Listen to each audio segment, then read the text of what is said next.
The most exciting part about the Border Gavaskar Trophy is always the build-up to the series, because there will invariably be something Australia will always try to come up with, especially to get under the opponent's skin.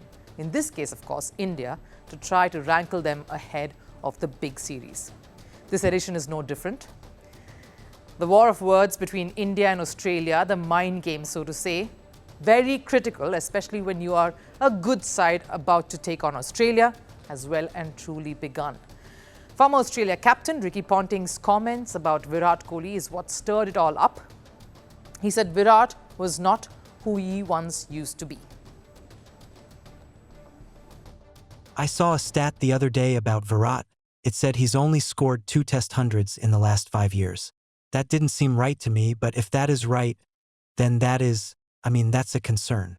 There probably wouldn't be anyone else still playing international cricket as a top-order batsman who's only scored 2 Test match hundreds in 5 years.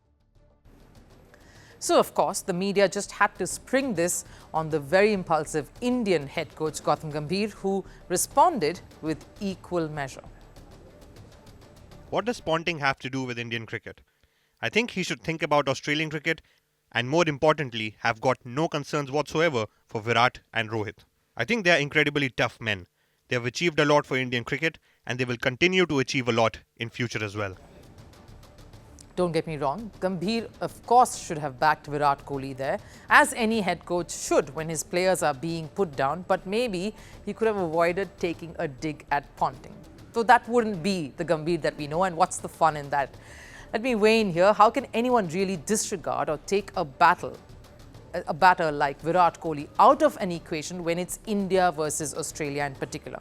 Kohli has had a monstrous record in Australia. In 13 matches, he scored more than 1,300 runs. That's monstrous. When the opposition is fierce, there's no stopping an equally volatile Virat Kohli.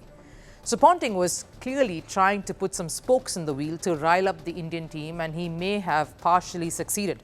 But it did not end there. He further responded to Gambhir's comments, where he asked Ponting to bother about his own country and not India.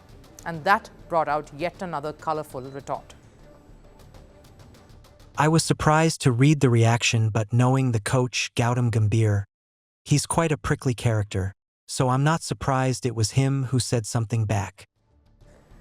Ponting going all the way here, taking quite a dig at Gambhir too. It's no wonder Peter Roebuck referred to Ricky Ponting in his book as the team that played India in that infamous 2008 Monkey Gate series, a pack of dogs.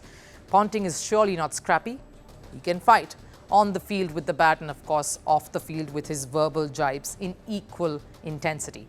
It's in the Aussie blood. They believe in all forms of warfare, one that involves cricket skills, of course, as well as some good old Aussie-style sledging. Whatever works, as they say.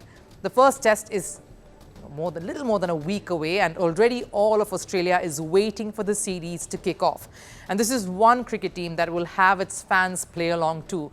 They are the diligent 12th person who will come in thick and fast to back up their feisty team, even with sledging.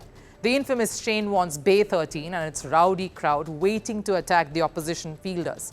So the first line of offence, of course, is the Aussie players themselves on the field. If that doesn't do it, the fans in the second line will.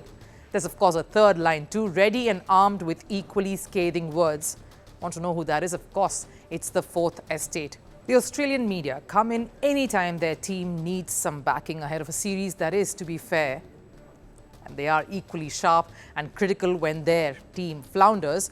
This is what one newspaper referred Kohli to during that ill-tempered series against Australia in 2017. Another daily, of course, came up with this: Indian summer over after just one day of the 2003-2004 series. So they are equally present and ready to be just as hostile.